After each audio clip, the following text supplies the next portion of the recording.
That would be lovely. Now, this is a line that showed up in my life 37 years ago, and that came from a caterer. Her name is Mary Hill, and the reason that we engaged with Mary Hill was that my dad threw a surprise 30th anniversary party for my mom. She'd been ill, and he basically, I think he wanted to put the party together without her having to do any work. And it turns out that Mary Hill had been the caterer at their wedding reception 30 years before that.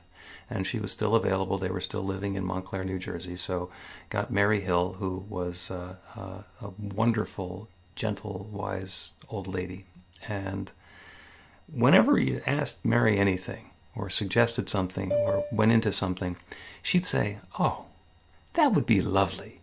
And it got to the point where my brothers and I were just laughing about this, because every time you did anything with Mary Hill, the response was, "Oh, that would be lovely."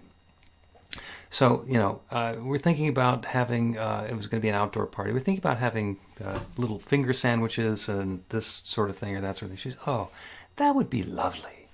And then we wanted a signature drink, and whether it's an iced tea or a lemonade or something, and that would be lovely.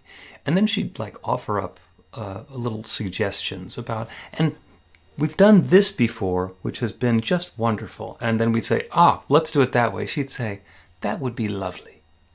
And it was wonderful because she was managing us, pushy, arrogant, headstrong guys, into doing what was going to be a wonderful party and making it seem like it was our idea. "Oh, that would be lovely."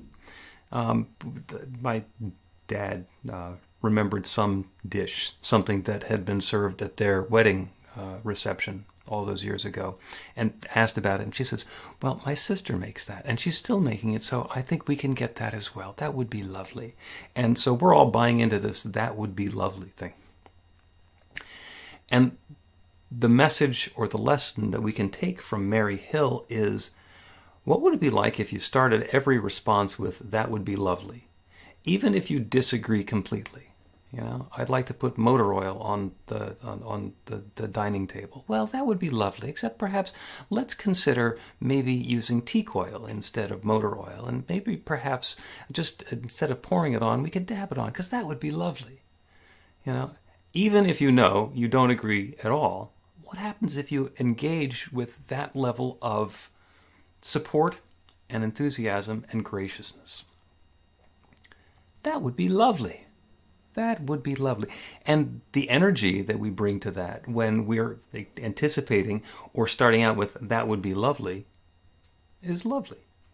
And the same thing can be said when we're doing interactions with people. If you can manage to start every interaction with "thank you," then that goes a long way as well. Somebody has contributed something. It's only a portion, a little tiny bit of what actually needs to happen. They have fallen well short of where they're going to be. You can say, "Thank you. That is a wonderful start. Let's continue moving forward with that, and then we can have something that is truly awesome." That would be lovely. And the question for you is, how's everything going? How's everything going for you right now? And sometimes we say "fine," which is an acronym for effed up, insecure, neurotic, and egotistical. Sometimes we say "it's okay." How's everything going for you? Good. Or "it's nice."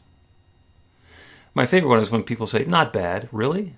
I asked you how things are going, and you started with "bad," even though you're not claiming bad? That's just metaphysically, don't go there at all.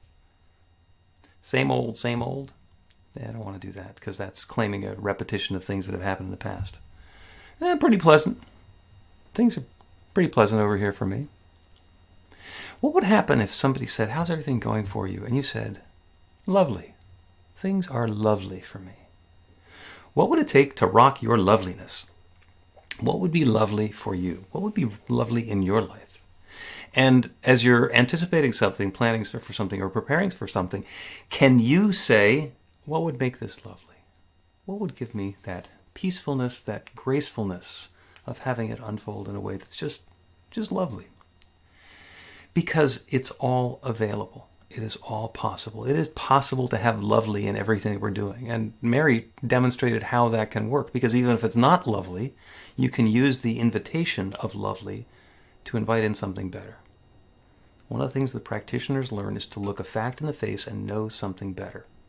This does not look like we want it to look. This experience has not up until now been the way that we like it to be. And that's the invitation for the pivot.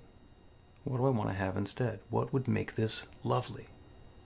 And you don't need to go through all those years and tribulations to become a professional practitioner, an RSCP, as our students have for today. We can all do that all the time. The pivot is always available. Whenever there's a circumstance or situation or something's going on, ask yourself, is this lovely? That would be lovely. And what would make that lovely? And if it completely is not lovely at all, if it, where you can use the spiritual term sucketh, if it sucketh now, then what would make it lovely? What would make it sucketh less? What would bring us from that experience that we've been having previously to the experience that we're going to be having next?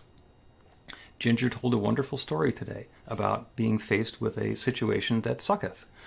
She was in one building in South Dakota, and her keyboard that she's playing was in another building in South Dakota.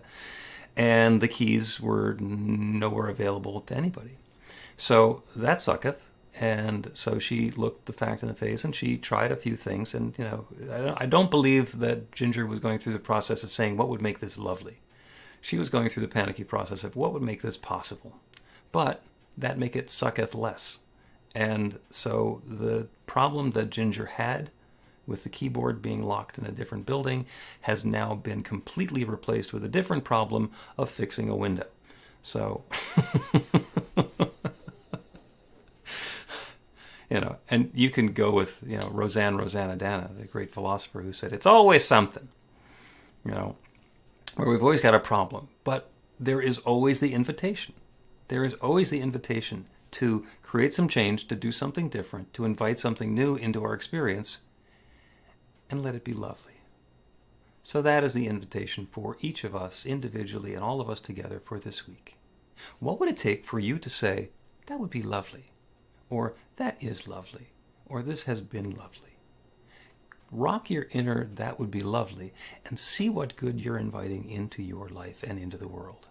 Because it doesn't just change our lives, it changes the lives of the people we're in contact with. It can uplift entire groups of people.